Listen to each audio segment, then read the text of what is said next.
Hi everybody. It's Kevin Raber, and we're back again for another photo chats. And we got a really great speaker lined up today, and can't wait to see the presentation. And I'd like to go over a few things beforehand. So let me share my screen again. Okay, so our speaker today on the 29th of January is going to be Tillman Crane, and we'll go into his introduction in a minute. We do have a speaker lined up for the end of February, Eric Miola. I'm sure many of you are familiar with who Eric is, one of the amazing photographers, especially known for his color and very stylistic work. He's got a couple of great books out. I'm reviewing one right now. So I look forward to his presentation. We'll put that announcement up in the next few days, and we hope to have another speaker for the middle of February. We're working on that. As always, your host for this presentation will be Jeff Shiwi, myself, Kevin Raber, John Cornicello, who is the founder and originator of the photo chats, and Holger Mischke from our friend from the European continent. As always, I'm going to put a few plugs in.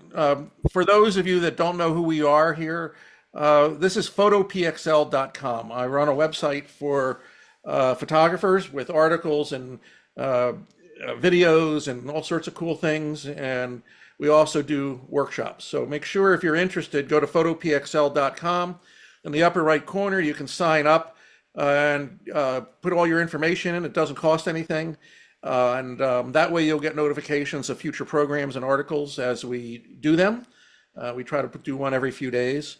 And we've got some pretty cool things that hopefully will be changing in the future. I also do workshops elsewhere. We've got the Faroe Islands workshop coming up in May. I have 2 workshops in the Palouse in June and 1 in August.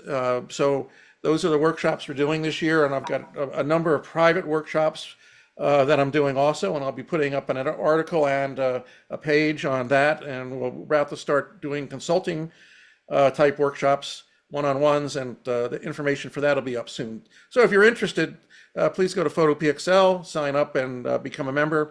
And there is an area at the bottom of all the pages if you're interested in helping us stay afloat, where you can become a subscriber, member, and you get a little benefits for doing that, but the site will always remain free. So, there's no charge for doing that. Here's a few rules for our upcoming program here. Everybody's going to be muted when we begin. And that way I ask any of the co-hosts, and especially Tillman, make sure that if before you begin that you make sure you're unmuted. That you'll find those controls in the bottom left side of your Zoom window. After Tillman finishes his program, you can unmute your microphone and ask questions. There's also a chat box area. Feel free to put questions in that area. John will be monitoring that, and if anything significant pops up, he may interrupt and bring that up at a particular point. So he's an expert at doing that. And so today's guest is going to be Tillman. But before we do that, I'm going to ask everybody to help me with a favor. I am putting together a really interesting, fun type article on the fashions of photography and photographers. And the first one is going to be on hats. And it seems, Jeff and I talk about this a lot. There's a Tillman hat. And if you go on workshops, I'm sure every one of you, when you're out in the field, have seen somebody with a Tilly hat on and photographing with a Tilly hat on. And kind of find that between vests and certain things, photographers kind of think you got to have these kind of hats and different things to be a photographer. So if any of you have pictures of photographers with hats, or have your own hat and want to do a selfie and send it in and be part of the article, please do so. Jeff is the hat master. He's got a number of different hats, so hopefully he'll contribute some pictures of him in his hats and his beanies and all the other things that he has. So just as a side note, that would be great if you could help me out with that. You can send those to Kevin at photopXL.com. So let me introduce our speaker for today. I'm going to first put everybody on mute. So hang on here a second. And I'm going to take myself off of screen sharing. And oh, I don't So want how was to. selling? Here, I can do the mute all. Now unmute yourself, Kevin. Kevin, you're muted. I know. Did Oh, everybody did would Tillman, unmute yourself. I'm unmuted. Tillman is unmuted. So okay, we're good to go. So today's guest is Tillman Crane. He's a distinguished fine art photographer renowned for his mastery of the platinum and the palladium printing. With a career spanning over 4 decades, he has developed a unique aesthetic that captures the interplay of light, texture, and space, bringing forth the spirit of both ordinary and extraordinary subjects. His work often focuses on the marks of time and the elements on natural and man-made environments, capturing the fragile beauty of these forces in his photographs. Throughout his career, Crane has published several notable works, including Tillman Crane Structure in 2001, Touchstone in 2005, Odin Stone in 2008, and A Walk Through the Jordan in 2009. His photographs have been exhibited internationally with the significant solo exhibition Alchemy of Light, held at the National Art Museum of China in 2016. In addition to his artistic pursuits, Tillman is a dedicated educator offering workshops across the United States, abroad, sharing his expertise in both the traditional and contemporary photographic techniques. I've been an admirer of his work for many years. I just talked to an individual today that is signing up for a workshop who has been one of his fans also. So I'm sure we've all seen some of his work somewhere along the line, and I feel very privileged that as a group today that we've got Tillman to be able to share his work and his story and kind of being old guys like we are, can an old dog learn new tricks? Well, I'm hoping that we can. So Tillman, take it away. Thank you, Kevin. My wife said you're now our new PR writer, so anything we need written PR wise, we're going to send to you. Thank you. It was a lovely article and a terrific introduction. All right, thanks. It's always an honor to sit in front of photographers and talk with them about work and share a little bit of my work. This presentation came out of a question. I was asked to speak at Maine Media, where I teach regularly, and somebody said, "Well, I know you from what you've done in the last few years. What have you done before that?" So this is kind of a retrospective of what I am and who I am and what I've done. So let's get into that and let's see if we can make it work. Move this over here, share. Uh-oh. I've lost it. All right. Let me back up.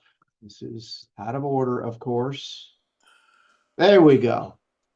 I have defined myself as a photographer, not as an artist, not as anything else, but just as a plain and simple photographer for all of my professional life. I know a number of my friends have had careers and done other things and come into photography. I've never been smart enough to do anything but photography. And the question I ask myself in the last few years is, can an old dog learn new tricks? And this is Iggy, my dog, one of my two dogs, and she's not particularly old, but she was posing in some gorgeous light one morning. But it's a valid question. How have things changed? And can a leopard change her spots? This is our other dog, Gertie. And they are constantly changing, constantly teaching me new things. So how did I come to photography and how has photography changed since I've been involved with it? Like many of us, I started in college. Maryville College, where I went in East Tennessee, was doing some different things with its classes. It had 10-week terms, and then it had a period between Thanksgiving and Christmas where they did a 3-week intensive, an 8-hour a day, supposed to be an 8-hour a day class. Teachers could teach things outside their discipline, outside their specialty. So the chaplain of the college, a man by the name of Jim Stewart, who had been a AP stringer Time Life stringer in Lebanon during the early war, during the late 60s, early 70s in Beirut, Lebanon, was at Maryville College in the mid 70s, and he wanted to teach a photo class. And so I signed up for it during those 3 weeks, knowing little to nothing about photography. But he started with his book, Looking at Photographs by John Zarkowski. And it was a book of 100 photographs. This is one of Paul Caponegro's prints. This is one by Irving Penn. And what we had to do was we every day went through this slideshow of 100 different images, and he would assign us photographers to write a paper about overnight. And so we would have to go to the library in the afternoon and find whatever we could on Irving Penn or on Frederick Evans or on Gertrude Casimir or Julia Margaret Cameron, photographers that were in this collection, and then we would have to give a presentation every day about one of those 100 photographers. So unbeknownst to us, he was teaching us photo history, he was teaching us aesthetics, he was teaching us a lot about photography before we ever touched a camera. And we had to be able to identify, and I can't remember whether it's 50 or 75 out of the 100 photographers by name and by name and dates before he would ever let us touch a camera.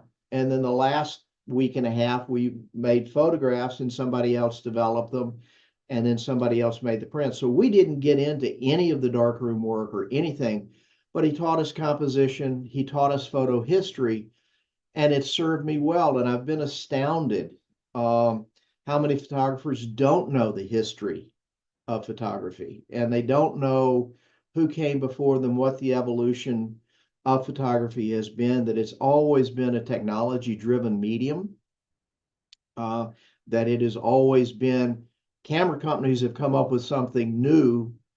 Maybe photographers were asking for it, and maybe they weren't, but we've adapted it and used it, and that has continued through to today. And in 1978, I was hired by the Daily, except for Saturday and Sunday Times in Maryville, Tennessee, to actually shoot color photographs. They were one of the first newspapers in the country to run color on a daily basis. And I was hired to shoot color for them. And I have none of that work. And I was hoping when I was preparing this show, I was going to go back through use the internet and go back to their archives and pull some images or pages where I had my work on. And they have lots from 1880s, but they have absolutely nothing from the 1980s when I was working there. But this is my camera bag, probably in about 1983 or 1984. And that was my daily life, the assignment sheets, the newspaper we were running, all the cameras, lenses, films, color film, black and white. Everybody remember Ektachrome P800, P1600? Wow, color transparency film you could push, black and white negatives. So I have nothing of that to show you, but I started doing workshops at that time. I did 2 photojournalism workshops, and then I started in 1981 coming to Maine photographic workshops, and there I studied in 1982 with a guy by the name of Michael O'Neill, who taught me how to do studio work. It was a 2-week, very intense class, and it was all done 8x10 color. So I went back and started shooting occasionally some work for the newspaper in color. And these are the only 2 images that I still have that ran in the newspaper. And they're mine because they're my 8x10 chromes, and these are really bad copy slides from 2 8x10 chromes. But I also did my own work. I would go out and photograph up in the East Tennessee mountains. So I was working 40, 60 hours a week as a newspaper photographer, but also learning to use this big view camera, black and white. I had studied with John Sexton and things like that. So the craft of photography really became very important. And so here's some images from East Tennessee. This is up in Cades Cove. This is Tremont. Um, and so this was the work I was doing. And in 1987, I had a chance to completely reorganize my life. By 87, I had moved to working for Lamar Alexander in the state of Tennessee in the state of Tennessee photography uh, department, and things upended in my life. So I quit working there and decided to take some time, and I was going to go to graduate school in the fall of 1987. And I came that summer to Maine Photographic Workshops, and I was a teaching assistant. And they actually asked me to stay on and teach in their program. So I worked out a deal with my advisor at the University of Delaware where I would teach full time in Maine, and every third week I would drive to Boston and get on a train and go down to Delaware, um, and be part of the graduate program one day of the week for part-time credit. And I did that for 2 years. In the third year, I went down and was in residence, left my teaching position at Maine Photographic and went down and was in residence there for a year, and then came back to Maine Photographic Workshops. And these were all silver prints from 8x10. I was shooting everything 8x10. This is from a 5x7 that I started shooting in the middle 90s.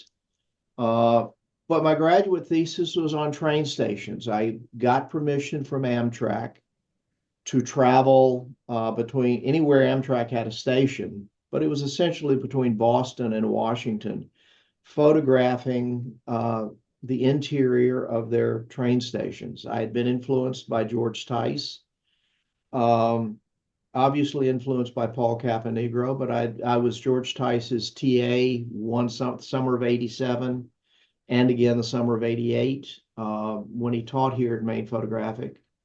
And I'd been interested in the structure and the buildings, and the opening image was the image that started this whole project, the Brad Allen newsstand. This is Newark, New Jersey on a cold winter day. But I also photographed while teaching here in Maine. I photographed the Maine landscape, but usually with a structure in it of some sort. This is a cemetery up in Belfast where they had some amazing stone carvers. And in 1995, I moved to Utah to teach at a private high school, which was a terrific experience. But teaching, those of you that have taught full time, 5 days a week, it's hard to find the energy on the weekend to go out and do your own work and maintain your family responsibilities and be a good husband and a good father. But it's work, and I managed to continue doing that work. And this is from Utah in the Barren Woolen Mills. This was actually shot on a 12x20 camera. So I'm getting bigger and bigger with cameras. But by the early 90s, I'm making platinum prints. And this is in homage to George. This was one of his influential images. If you look at my work, you'll see obviously influences from Paul Caponegro, who was a good friend, and George, who was a friend. Not anyway. George never forgave me for not going to work for him. But in 1987, the summer I was a TA for George, he pulled out these little bottles and made a platinum print from one of my negatives. And that was really one of the changing events in my life. And the majority of my work today, almost everything I print today, and almost everything from about certainly from 2001 on, has been in platinum palladium prints.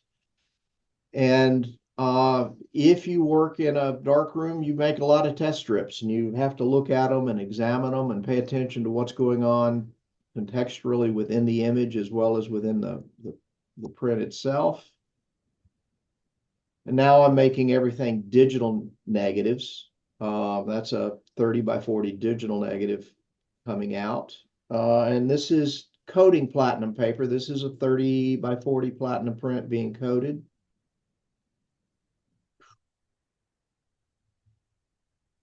That's probably $300 or $400 worth of metal being put on the paper at that point in time. And this is a day in the darkroom with Tillman. The blue light is the UV box to the very right edge. iPhone time lapse is great. Makes me look like I'm working really hard and really busy, but it's about 6 hours of work in the dark room to generate this work. So for me, the process is about capturing the image, about being there fully. And the thing I loved about film was shooting it and then holding it until November, December, and then taking 6 or 8 weeks and doing nothing but being in the dark room and developing film. This is an exposed but undeveloped platinum print, and it has the latent image.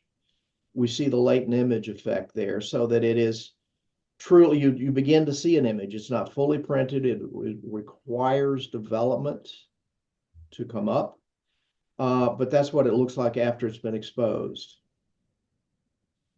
And this is the way we currently exhibit our 30 by 40 platinum prints. That's the size of those.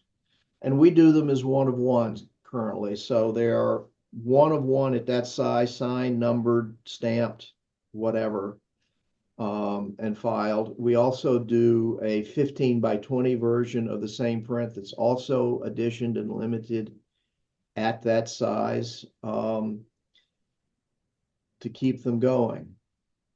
And 2001, we left Utah and we were going to start the career as a fine artist and workshop teacher. So our first book, Structure, came out in 2001, and it incorporated images. Probably the earliest in here is the church in Cades Cove from about 1982 up until 1999, 2000. This came out in 2001.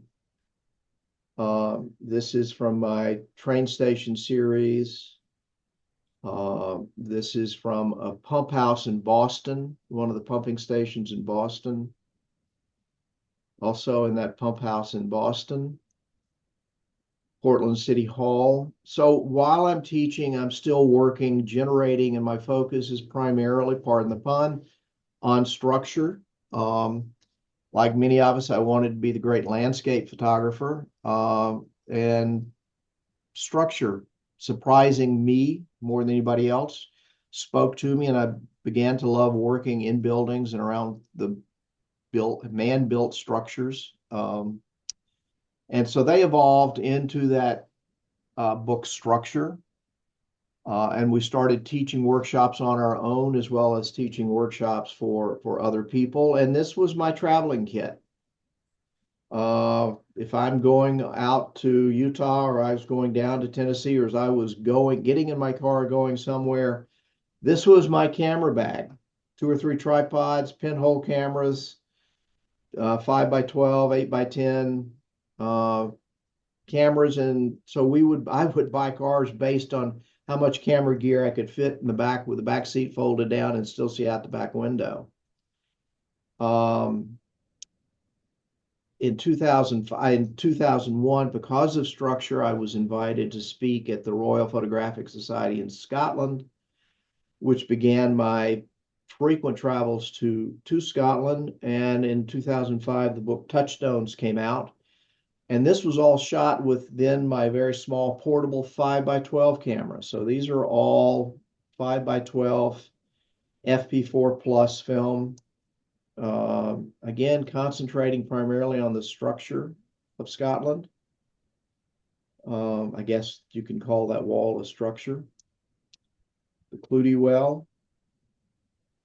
But the built environment, how we as human beings affect the environment by what we put in place and where we put it and how we put it. This is a 5 by 12 pinhole image. Paladin Standing Stones. Duke and Duchess of Argyll, who owned Iona and gave it back to the people in about the 1950s. And again, there's symbolism in the stone with the crown being at the foot versus on the head and all of that sort of stuff. And I've gotten various interpretations of what the crown being at his foot means versus on his head, sort of thing, but doesn't matter. Beautiful light on marble, just to me a gorgeous image and gorgeous print. And I had photographed so much in Scotland by this time and taught some workshops there that my wife and I, when we did put together touchstones, I had enough imagery left that I went and did a second book just on the Orkney Islands called Odinstone. And this came out in 2008. And it's about the Orkney Islands, which is one of my favorite places to be. This is about a, I don't know, 40-minute exposure inside a black house. That's an August day on the beach in Orkney. That's the boys' plowing contest. They have these miniature plows. The Orcadians call themselves fishermen who farm or farmers who fish. So they live by the sea as well as farming. And this is an old tradition. This goes on every year. And they go out on a summer beach at low tide, and the young boys and I guess girls get to practice, see how straight a line they can plow. Those of you that have been to the Arctic know the name of John Ray. He was the man who discovered there was actually a Northwest Passage. This is inside what's left of his house on mainland Orkney, staircase winding up. I think the light, again, is just stunningly elegant. And in 2008, I went back to the school where I had taught before and did a year and a half out there. So I was in Utah for a year and a half without my family. So on the weekends, I would walk along the Jordan River, and it runs from south to north, from the Utah Lake to the Great Salt Lake. And in many places, they have trails going through it. So I'm going out to keep myself out of trouble and photographing with this. I've converted my 8x10 now into a 6x10, playing with a different format. This is an old pictorialist lens. Having looked at Frederick Evans' work, one of the early pictorialists, it influenced me a lot.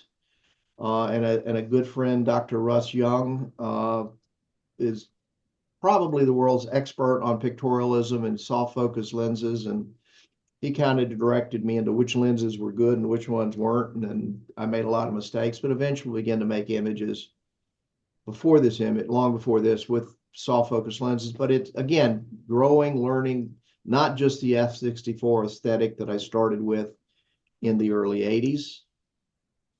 This is downtown Salt Lake City, where the Jordan River runs through Salt Lake City.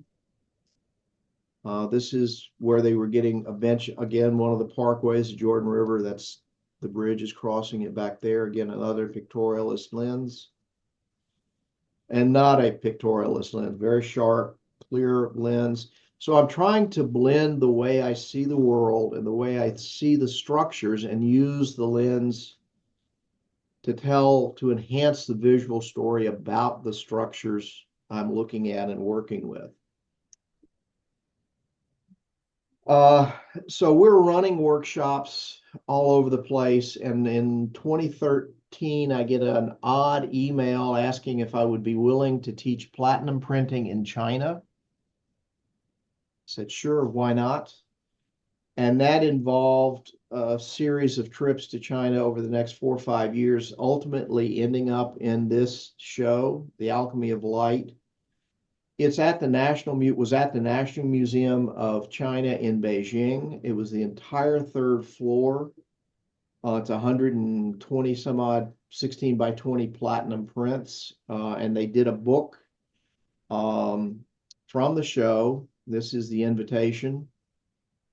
2016, no idea what it says. And this was the photo press getting ready to cover the opening of the show. I'm down there on one of the front rows getting ready to go speak in a few minutes. And this is inside the exhibition hall, where they had these giant posters and so forth. And through it, you can see my prints on the wall. Those are actually 1620 prints.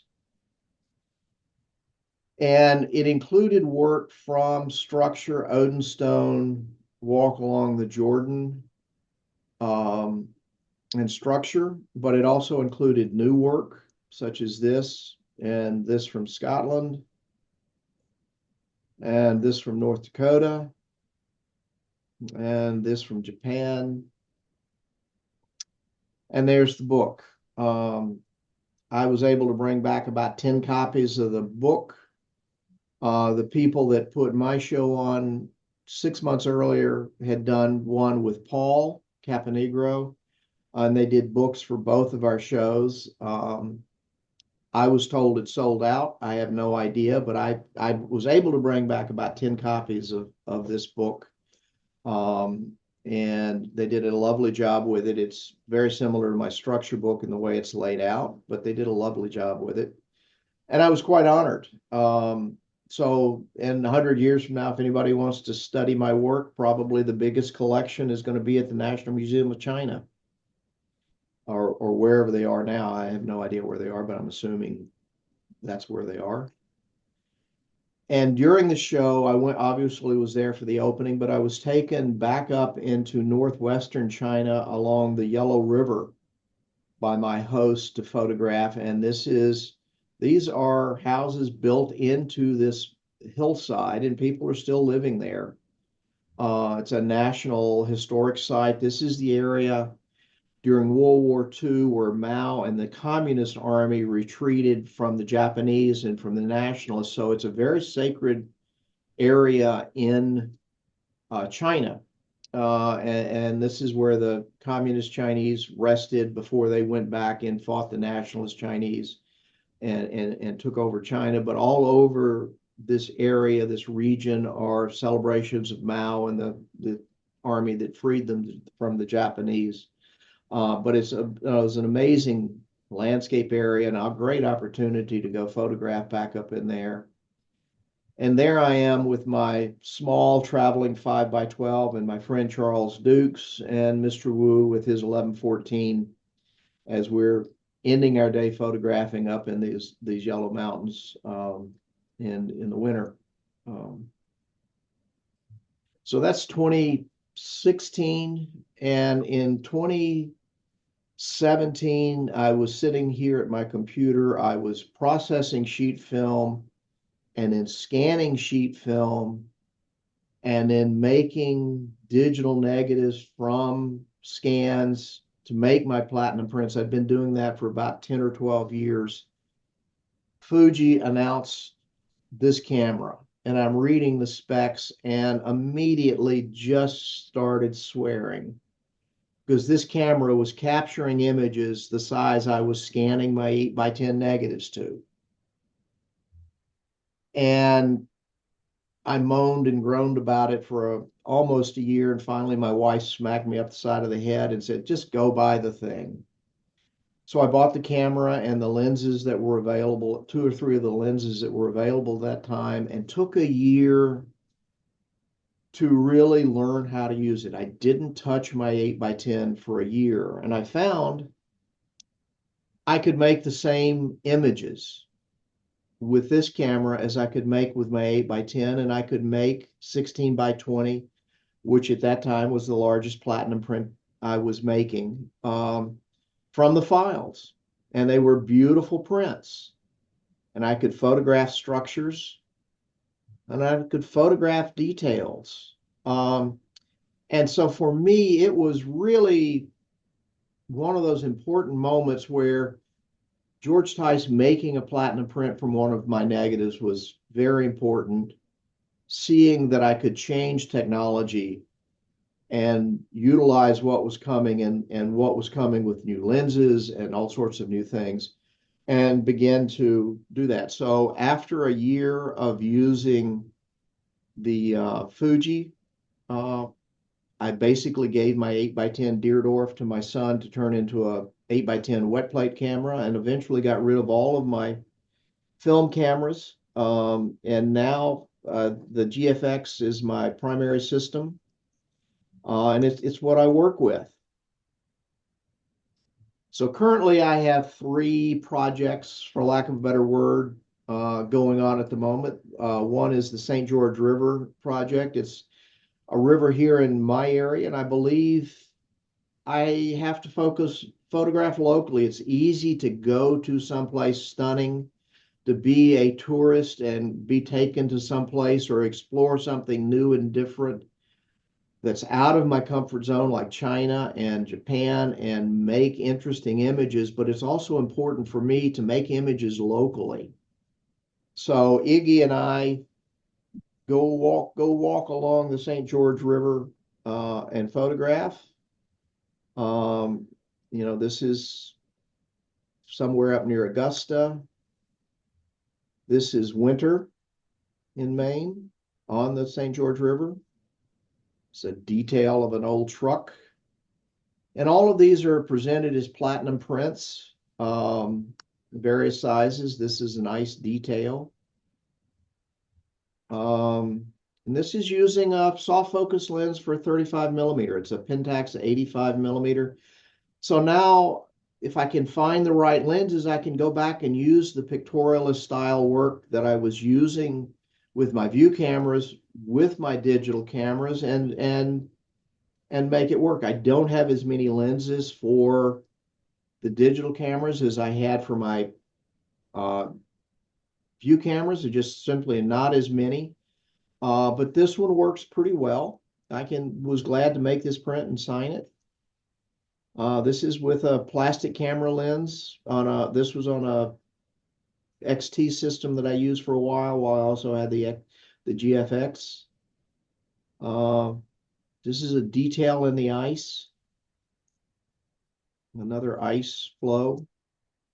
And I'm sure I converted one of my GFXs to an IR, to an infrared camera. So some of these are infrared black and white. That's clearly an infrared black and white, black sky and that sort of thing. This is not. And again, this is along the St. George River. And, when you're out walking on the trails, you never know what you're going to see. You see all sorts of wildlife. This is obviously our pup Gertie and her sister Lily on a snowy walk. And the St. George River ends in Penobscot Bay at what's known as the Forrest Gump Lighthouse. This is the lighthouse at Marshall Point, where Forrest Gump, when he was running back and forth across the country, runs out to and touches and turns around and goes back to California or wherever he runs to next.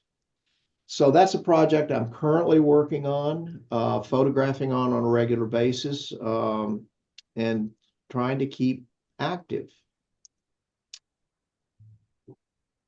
And then mind-blowingly to myself, I'm doing a lot of iPhone photography and teaching a fair amount of iPhone. A man that taught the very first photo workshop I went to at RIT in color, Jim Richardson, is a National Geographic photographer, and he had done articles for one of the National Geographic magazines where he had photographed with his iPhone and they printed. And he and I had chatted a few times, and he was doing a class on iPhone photography. So I took it seriously and realized that it's actually a pretty good camera. I joked for years that I was waiting to teach a workshop somewhere and somebody show up and their camera would be an iPhone. And lo and behold, it happened, only it was me. I was the one that showed up with the iPhone. So they're great because it's around. This is when Iggy and Gertie first met. And this is Gertie on a walk, being a dirty Gertie, and getting a bath, and shooting Iggy. And none of these pictures would I have pulled out my GFX to make, but my iPhone was in my pocket. It's still about seeing, it's about capturing, and the look in her eyes is just, really? You're doing this to me? Yeah, I'm doing that to you. So it reinforces the belief of what's going on between your ears is more important than what's in your hands. Having said that, I can't make 30 by 40 platinum prints from iPhone. I can make 8 by 10, 11 by 14 platinum prints. So the tools we use affects the images we create and the prints that we create. But this is an iPhone. This is an iPhone. It's a great travel camera. It's an iPhone. This is North Dakota. I teach workshops in Tennessee, and this is in North Dakota in one of the abandoned houses that we do workshops out of. This is in Rockport Harbor, Italy at night.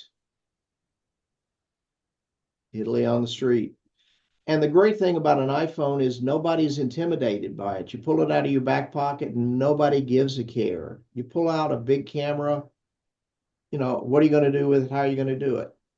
I use it the same way, but the iPhone really, nobody cares. It's ubiquitous. You can go anywhere in the world with an iPhone and nobody gives a damn what you're doing. So how you're seeing and what you're seeing is really critical with those. I can even go back to my photojournalism days and do a little photo essay on a local elver. This guy's catching very, very tiny eels as they migrate to or from the ocean, and here in Camden Harbor. But my current major project, for lack of a better word, I call the Square Foot Studio. And this is, again, hearkening back to the workshop in 1982 with Michael O'Neill. It was all about light and studio and seeing and framing. So here I'm using my GFX 50 and my GFX 100 on tripods, and I'm even utilizing the stack focus capability of these phenomenal cameras and generating 200 or 300 files that I bring into Lightroom and Photoshop to stack, to get the detail so I can count the black dots on that oak leaf and make what I think is a beautiful platinum print from these that holds up. There's no grain. The texture there is in the object. There's no noise because the files are so phenomenal. And these are 30 by 40 platinum prints. And this is one of my real passions at the moment. This is the work I do regularly. I am editing next year's show as when I get off the phone from here, I'll pick a dozen or 15 images that we'll show. And these are beautiful prints. Probably the best prints I've ever made as a platinum printer. And I couldn't do this with an 8 by 10. This leaf is a couple of inches big, but when you walk into it in a gallery and it's 30 by 40, you can count the veins in that little flower. Or you can get that leaf to dance. And again, everybody that's influenced me, Paul and George and Michael O'Neill and Russell Young, and everybody that has ever influenced me shows up in my work some point in time or later. The way I use the light, the way I handle the camera, the prints I make. This shell is maybe 2 inches tall, but it's almost 40 inches tall in the print. You saw this was the negative you saw coming out of my printer. That's the first image I ever shot with a GFX 100. Stunningly beautiful print. And this is all in a small, basically sun porch out back that I've blacked out 2 of the windows and just pay attention to the light throughout the day and throughout the seasons as it changes.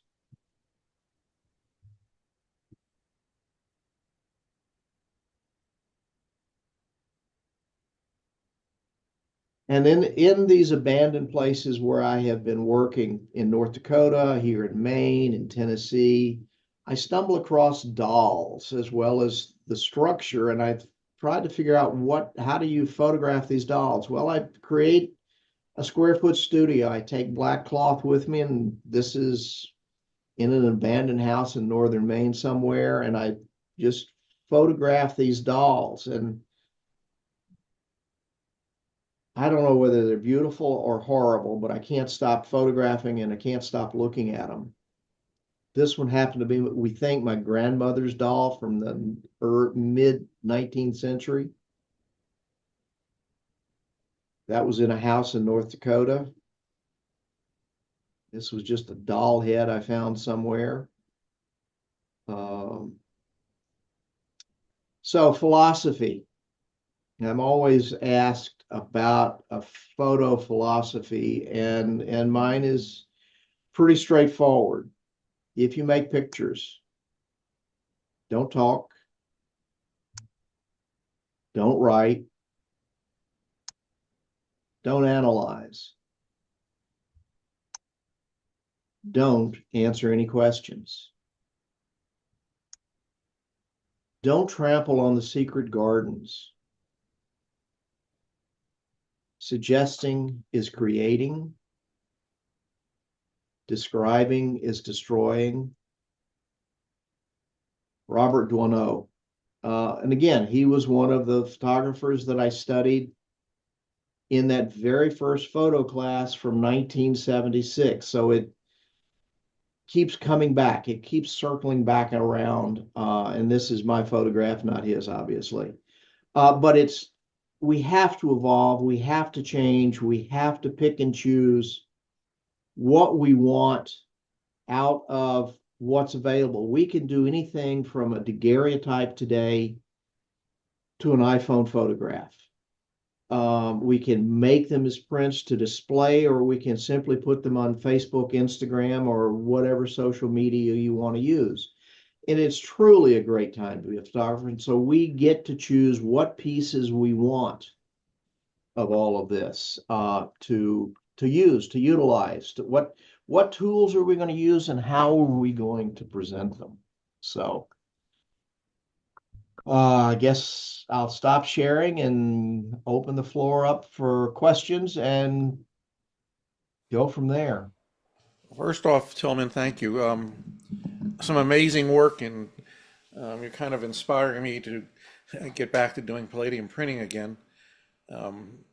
At the art center where I am, we've got all the equipment and the gear to do that, and just might have to do it. You Well, got- yeah. like it's always been, the key is in the negative. You got to see, but you've also got to make the negative that has the contrast in it that the material needs. Yep.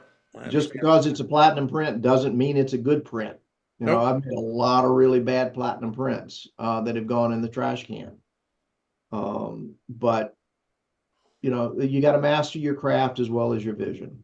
When you're making your prints, you say you're doing only one-offs, meaning editions of one, I presume. Yep. So do you make more than one print? Oh, absolutely. Yeah. Absolutely. When I'm budgeting, and for these prints, I have to budget. I budget supplies, materials, paper to make 10 prints to get one I can sign. And then we have one as an AP, and everything else gets destroyed, torn up and destroyed. God, that has to be hard. It is, but I learned a long time ago that if you don't want something seen somewhere where you don't want, if you don't want your worst work seen, tear it up and destroy it. Only leave your best work around. So a big trash can is important. And for a while, I had a metal recycling company that I could send paper to with platinum, palladium metals in it, and I would send them 200, 300, 400 pounds of paper, and they would send me back a small check from the platinum and palladium salts they had reclaimed out of it. Okay. The last time I tried to do that, they said, no, it's no longer worth the effort to do that. So now they just get torn up and thrown away. And you've got a clear house. You can't store paper. It's big, it's expensive, it's hard to store, and it's junk. So get rid of it. Keep only the good stuff. Cool. So So, there is a question from Jeff about how do you make your positives? well, the positives are shot in on the Fuji GFX, and then I run it through Photoshop to make as good a image as I can, and then I go through a system to convert it to black and white, and then I have a process that converts it to a negative. And there are two different ways of doing it.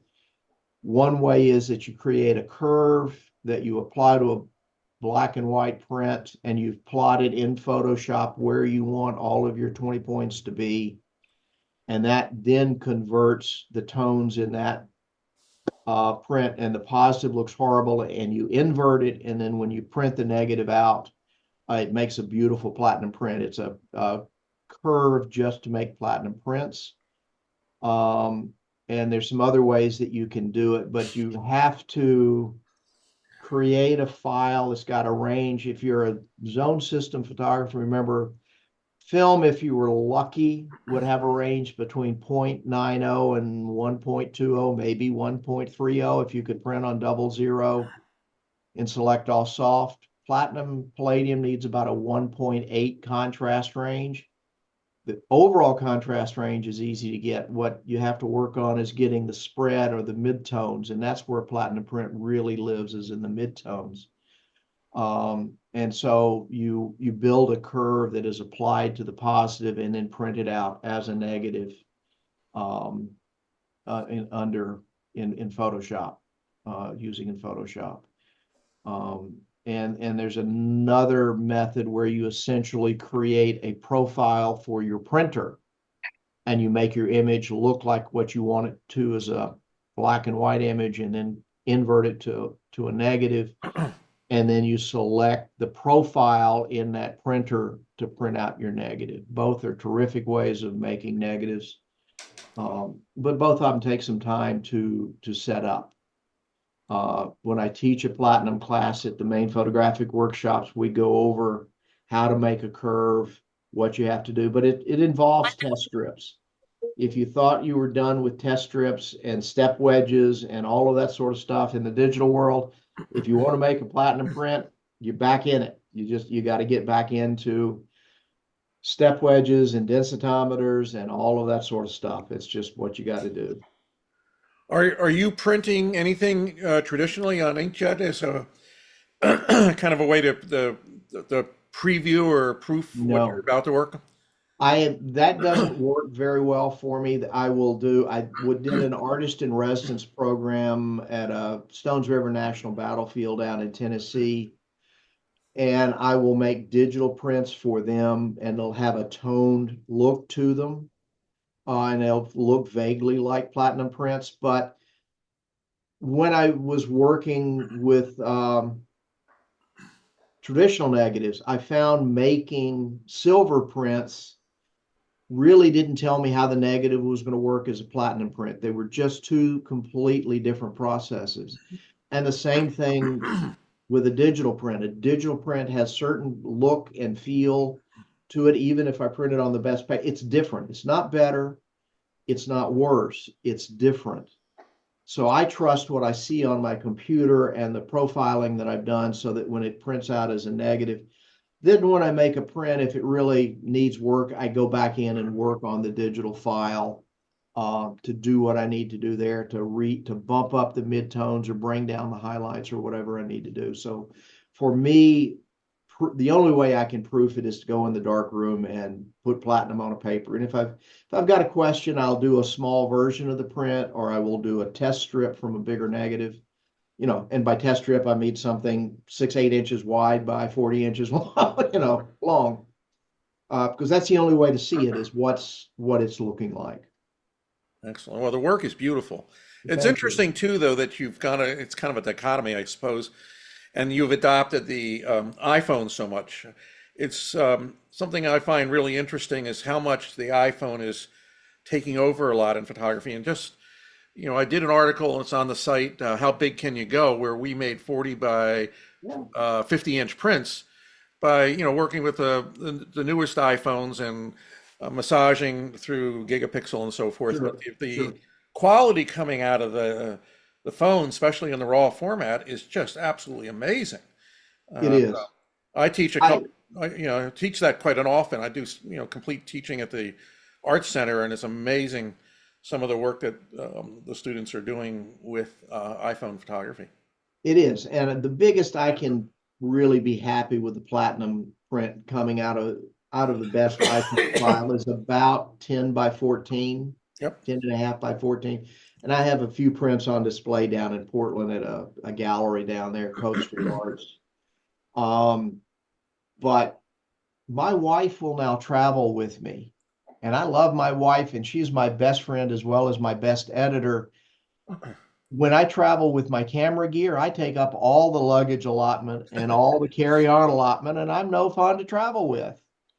But traveling with an iPhone, I slip it in my back pocket and I put my iPad in my backpack and we go. And I just recognize they're going to be small prints.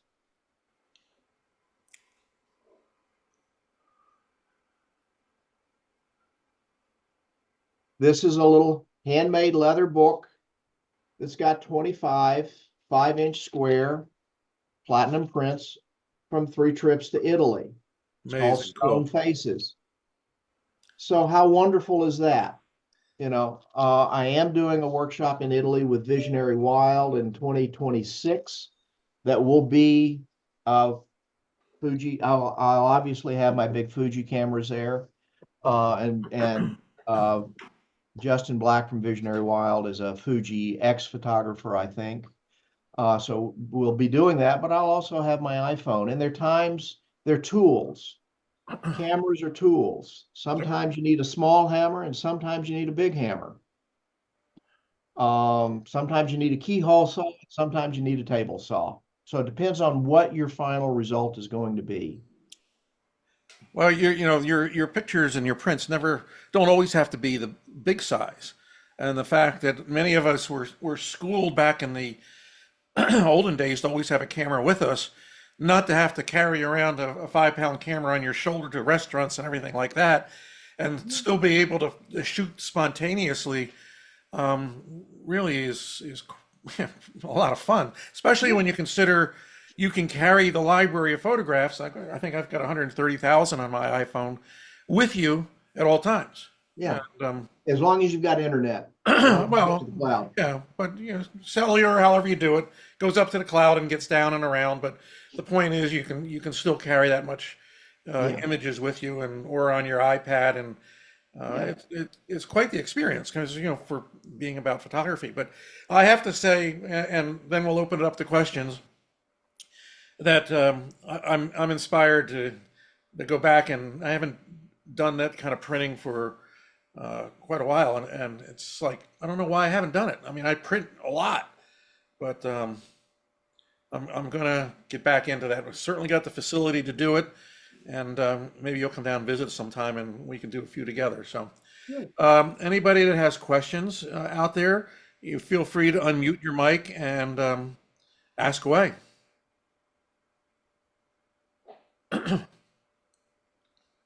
Anybody? It's kind of like Ferris Bueller. Vivian has a Vivian, question. Vivian, unmute. I have, Oh, there you are. I We can have, hear you. yeah, okay. So you use Photoshop and not Lightroom? Oh, I use both. Absolutely. Photoshop is a generic term for the digital world that I work in. Oh, okay. So everything is done at one form or another. Lightroom is my catalog. Photoshop is the way I have to use Photoshop to make the negatives for platinum printing, and I have to use Photoshop for some other things. But Lightroom is the way I catalog everything. Oh, okay. Because I've never sort of Photoshop is just sitting there and I haven't ever used it properly because I find it can do what I want in Lightroom. Yeah, you can do an awful lot in Lightroom. Yeah, and Absolutely. it's getting better that way, but okay. Yeah, but it's even my raw iPhone photographs about twice a year. I will export everything out of my iPhone that's a raw file to a folder and then import it into Lightroom and call it iPhone Lightroom RAW. And that's a very small percentage of the 400,000 images that are in my Lightroom catalog, but majority of them are the Fuji GFX files. Excellent. Cool. Other Anybody questions? else? Tillman, are your books available on Amazon? No. Structure is out of print. There are no I have no copies left. Touchstones was out of it. Touchstones, Odinstone, and Walk Along the Jordan were all done as a limited edition of 500. So I have probably 25 copies of Odinstone and 25, 30 copies of Walk Along the Jordan. That's all I have left of those books. I have a few, 10 or 12 limited editions of Structure that come with a small platinum print. And that's all through me. Just you have to just email me and say what, if you want a book. But to me, the happy day is when a book goes. I have no more books in my basement downstairs. They're sold out. So we're getting down to the last few of them. And I've also done 3 catalogs on the square foot studio work by years, and we're working on the 4th one now. And there will be at the gallery, and I may have a few with me when I teach workshops. Speaking of workshops, Jeff Sylvia says he's taking your June workshop on platinum palladium printing. And can you talk a bit about that? Yes, I'm teaching at Maine Media Workshops. It's a 1-week platinum class. You'll bring digital files of whatever you got, anything from an iPhone to Fuji GFX. And I will have a curve set up for the printers there at Maine Media. I will spend a couple of days before class getting the curve set. And we'll walk you through. You will get my platinum notebook, which is about 60 pages of the platinum process. And we'll take the curve, make negatives, and by Monday night, you will have made your first platinum print. And we'll spend the rest of the week making prints, looking at the different aesthetics of different papers and different developers. And we'll talk about the technical piece of it. And if people are interested, we'll talk about how you actually make a curve for your printing. And if you have an Epson, I think they have Epson 600 or 700 printers.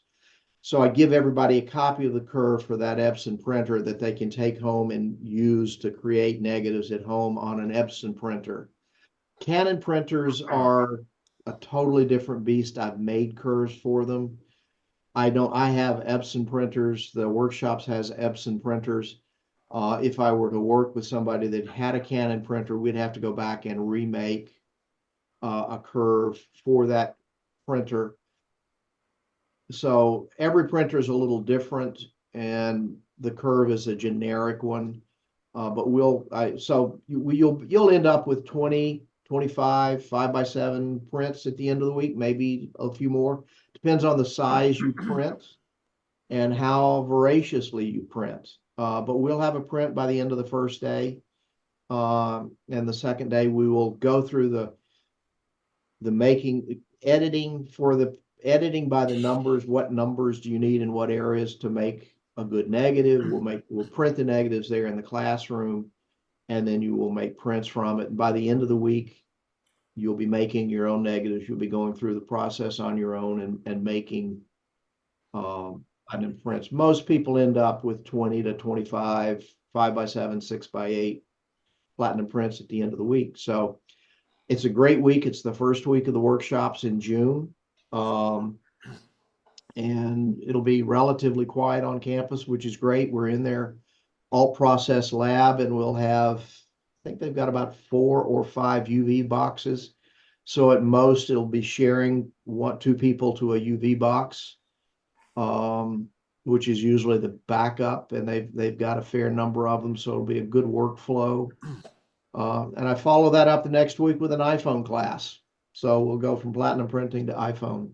There you go. And then I'm gonna do a little shameless commerce here. I've got 2 workshops with Visionary Wild in North Dakota, photographing abandoned houses and barns and farms out there for 2 separate weeks, but they're in mid-August. If you've never been to North Dakota, it's amazingly beautiful, and we have access. What makes that workshop difference is we have written permission from all the property owners to be on the property and in these buildings. So you have complete access for the 25 or 30 buildings that are in that week's route. And we're in 2 different towns, Rugby and Bottineau. Unlike many people who I've seen work from abandoned buildings, I asked them, did you have permission to be there? And they said, oh no, we just went in.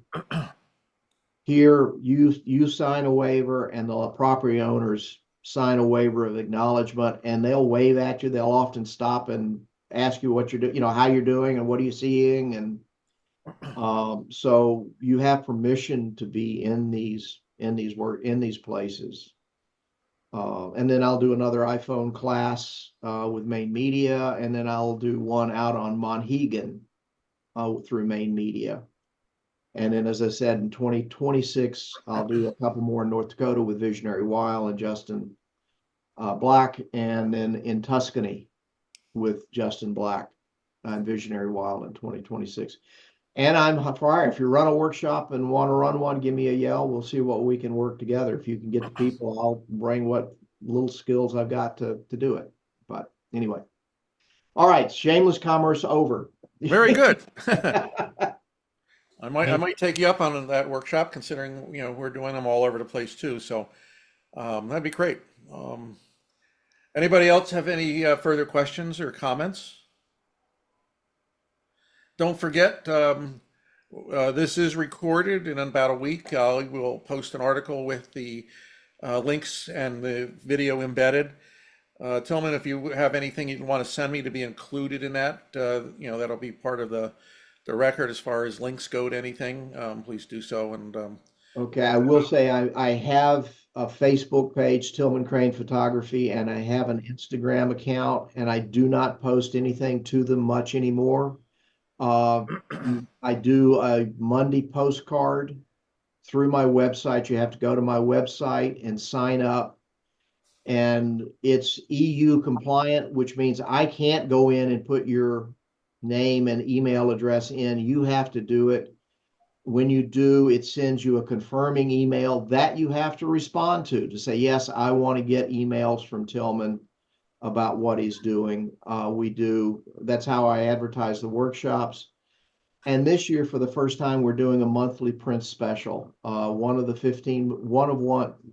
Each month, a 15 by 20 square foot studio, 1-of-1 print will go on sale as of the first of the month at less than half gallery price.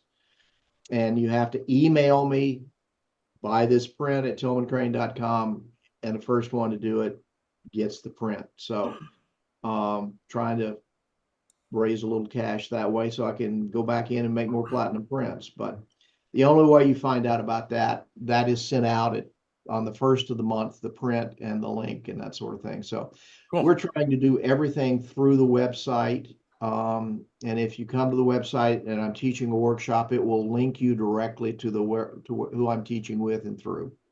Excellent. So Tillman, I don't know if you're looking at the chat comments, but no, David I'm not. Todd says he took one of your workshops a bunch of years ago, and it's still the single best photo learning experience he's had. Oh, great. Thank you. Whoever said that, thank you. May the photo fairies bless you. And Jeff Shee was asking, where else do you sell prints? We have a gallery here in Rockland, Maine, Blue Raven Gallery. She has 4 or 5 prints, and I'm looking for galleries. So if you know somebody that's got gallery space and looking for platinum prints, always glad to talk to them. But we just really have one gallery right now at the moment. We did have a gallery here in town where we were the primary artist, and it was a great location and great gallery. Unfortunately, he has closed it down. So not very many places. If you're interested, contact me offline. And like I said, I'm part of the Indianapolis Art Center, which is quite a facility, and we have several galleries there. And we're working really hard to get photography in there. We've done the home for the American sculpture and a lot of other great exhibits, but they haven't been very big on photography. So we're working really hard and got some great programs coming up. Working with the Photography Hall of Fame, hopefully. We've been in some great discussions and had some visits together. So, if you're interested, let me know, and there's a possibility we can get something scheduled for a show there. Okay, be great. Thank you. Yeah. We can discuss that further. Yep, we certainly can. Any other questions then? If not, Wait, I have one. oh boy, here we go. Tillman, I've always admired your work, and it's a treasure to actually hear you talk about the work. The thing I was going to ask you is it work or is it fun? It's both. It is both a vocation and an avocation. There are days I don't want to be sitting in front of a computer editing images. There are days I don't want to go out and walk along the St. George River and make photographs. And there are days it's absolutely delightful. And there are days in the darkroom when I'm printing when it's just frustrating. It's not working. So fun is something I can stop doing and walk away from, like basketball or swimming, and go back to it when I want. But this is the way I see and understand the world. So I have to do it. I am obsessed. So I love the work, but it is work. And it is a great, to be a photographer is a great way to live. It's a lousy way to make a living. Okay. And I am blessed and fortunate that I have been able to do that for all of my life. And teaching by far is the largest income. That's where I make my living primarily, whether I'm teaching for Maine Media or teaching in a private school or something like that. I don't do commercial work. I don't have the latest and greatest. But I love what I'm doing. When I teach, I love working with other people who are passionate about photography. And when I lead a workshop, I frankly tell people, you're going to learn as much from each other or more than you ever do from me. And somebody always blows my mind with an image during a workshop that I'll go, and I've taught in these abandoned houses in North Dakota since 2010, every year, except one, and many times multiple weeks. And I've been in and out of these abandoned houses, and every year without fail, somebody will put up an image at our last show and tell, and I'll go, where in the hell was that? Oh, that was in this house, that was there. And I'm going, never saw that. Yep. And so I love how people are seeing.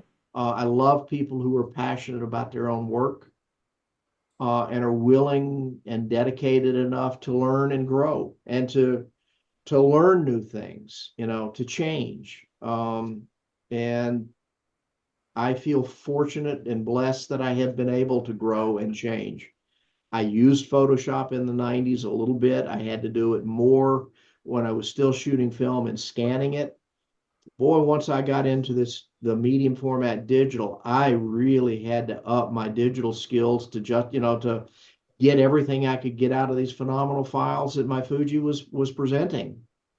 And that was a long, steep learning curve, hours and hours of work and classes and practice and swearing and cursing because it wasn't going right. And, my wife just says, close the door. I don't need to hear it, but, and then I keep doing things, and she is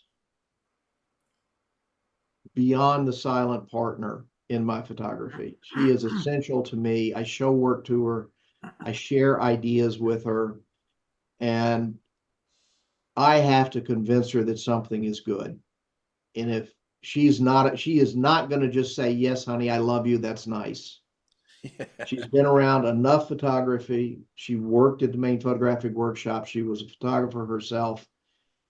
And she has no problem saying, "No, that's bullshit. Go back and redo it, rework it."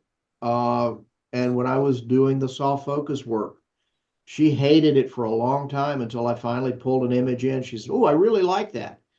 I said, "Well, that's the soft focus work I've been doing for 5 years." And she said, "Yeah, but that's the first one that works, you know?" So we all need somebody like that in our life that you can absolutely trust with your process. And they will value the process, but they'll tell you when it's working and then tell you when it's not. And that's Donna. That's my wife. Yeah, you're a lucky guy. I married far better than I deserved. I say the same thing every day with my wife. She gets me, and I'm a hard guy to get. So, those of us that have good partners and best friends like that, know what it means. So, Yeah. Oh, you're easy to get. You're just hard to keep. there you go. Thanks, And Jeff. the thing that I'd say, Tillman, is that I love the pictorial, and I recently was in France and discovered at the Orsay they had a show. Celine Lagarde. Have you ever heard of her? I think so. Yeah, well, what you'd want to look at is check her out, because she was a turn of the century. It's Celine, Celine, Lagarde, Laguarde. She was, now you got to admit, in the turn of the century, having a woman photographer that was renowned for her pictorialism and celebrated until like 1920 or something. And then she kind of just disappeared. And they've kind of rediscovered her work. And they had a major retrospective show at the Orsay in Paris. Now, I love the fact that you're putting the shitty lens on a really high quality camera to get the soft focus. But those old lenses have a look that is hard to replicate digitally. So it is. And if Russ is still with us, he may come in and tell me how far off I am. But my understanding is the only aesthetic in photography that was not dictated by manufacturers is the pictorial aesthetic, in that photographers went to lens manufacturers and said, "These are too sharp. I want something that I can control the amount of diffusion." Because by 1890, they were creating lenses. They weren't very fast, but it had most of the major distortions corrected. And a group of photographers went to various lens manufacturers about the same time and had them begin creating pictorialist soft focus lenses there, where there would be one point of focus and other things around it. And Russ is a real expert on pictorialism, and he was here. I think I put him to sleep and he left. So they were all often sold as portrait lenses for view cameras. Kodak had a 305 and a something else, and a number of other manufacturers had these pictorialist lenses that were designed for portraiture, but when you take them out in the landscape, it really started doing something interesting on the edges. And the F64 group, Ansel and Eddie and that whole group, did everything they could do to kill pictorialism. And they pretty much talked it down and talked dirty about it and stopped photographers from being as interested in it. And there was, don't get me wrong, there was a lot of bad pictorialist photography in the 1920s. It had kind of run its thing. But it's worth rediscovering. It's worth looking at the Gertrude K. Zabir and the other people who were doing pictorial work deliberately with great intention And both Edward Weston and Ansel Adams were pictorialists. Ansel carried a soft focus lens in his camera bag till the day he died. So he always thought he would make another image with it. And he made some very lovely soft focus pictorialist style images. I saw some of the prints, and they were shot with and I don't know the lens, but one of the famous pictorialist lenses, printed on warm tone matte paper. So, but they all disavowed that, and that became the F64 group is what we all grew up with as the standard aesthetic, or at least I grew up with as the aesthetic to ascribe to.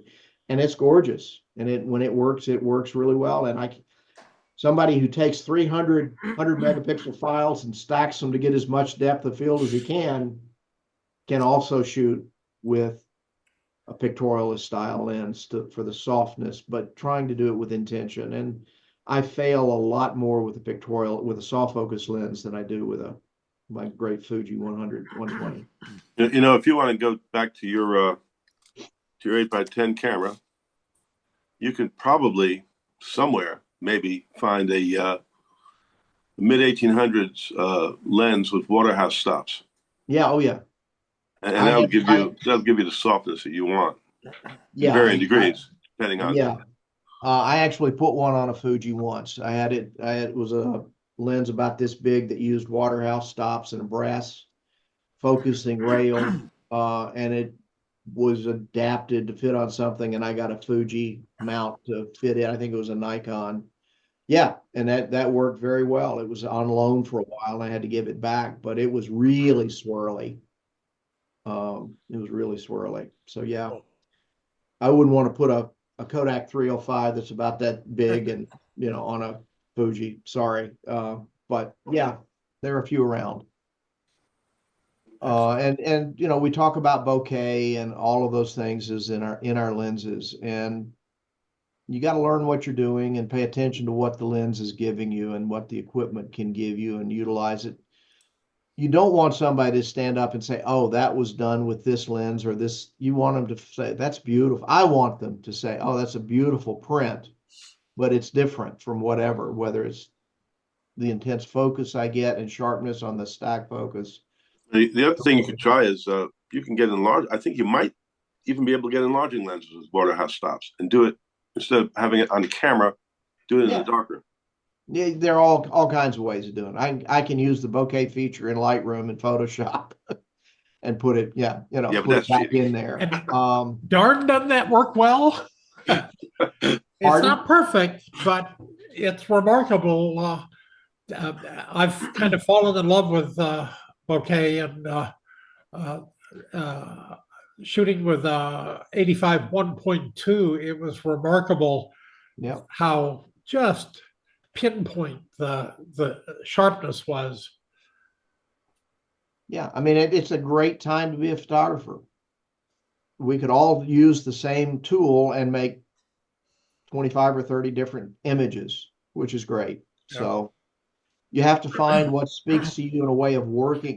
We have to find a process that works for us to produce the product we want to stand by and say, yeah, that's my print. Whatever it is, however it is. Yep, for sure.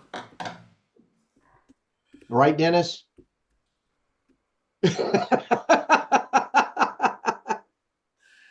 Well, okay then. All right. I'm going to say once again, thank you very, very much. It was truly inspiring and eye-opening, and I want to spend a little more time on your website. I'm sure you and I will be talking very soon. The recording from this will be available in the next week, like I said, and we'll put some links in there to your website and other things that everybody can work on. And I'm hoping to have a speaker lined up for 2 weeks from now. We definitely have one for the end of month of February. Don't miss Eric's presentation. It's going to be really great. And Tillman, thanks again. And what 2 weeks? Is that February 19th? I believe it's the second. I'd have to get my whole 2 weeks, February 19th, I believe. And then I think the other one's the 26th or something when we've got here. Hold on a second. I'll tell you. Just let me get to the calendar. February 12th is 2 weeks. Well, you know what February 19th is, No, it's Kevin. not. No, what is Wait, February really? 19th? Oh, it's the birthday of Photoshop. Oh, there it is. Yeah. February 19th, 1990. They might have waited a We're couple of talking days. February. We're talking February 12th. Oh, okay. So maybe you want to do a presentation and celebrate a week early. I could probably do that. Well, we Every- can do it on the 19th. Well, yeah, we can do one on the 19th, and then we've got the 26th with Eric. But it doesn't matter if we do it that way. So Jeff, if you want to do photo, Well, I'm going to be in San Jose for the 35th birthday party at Adobe. well, you bring some guests on, do the whole schmeal. What, you want me to work Yeah. on Photoshop's birthday? Well, celebrate if you're going to be live. Where else can we go and have a live presentation and birthday celebration for Photoshop? Well, maybe I could. Give it some thought. We'll talk. How about you and I talk? Jeff, Okay. you'll be breaking new ground in the annals of these photos. Maybe you'll have Thomas, Live remote. Eric, and some of the others guys as part of the program. Well, Thomas is going to be there, but I don't know. I don't. Yeah, we'll talk. Let's talk. But yeah, it's sad about what happened to Thomas. With his home in the Palisades and whatnot. But he's already working on new home, I guess. So everybody's trying to recover. Yeah. I know so many photographers out there that have had issues and lost their homes. So very, very sad. Okay, well, Thank you, everyone that stopped by this afternoon. It was a pleasure sharing my work and talking with all of you. And the best of luck in all your work. Keep making photographs. The world needs more beautiful new housekeeping. Bye-bye. Take Thanks, care, Kevin. everybody. And I'm going to stop the recording now and I look forward to a week or two.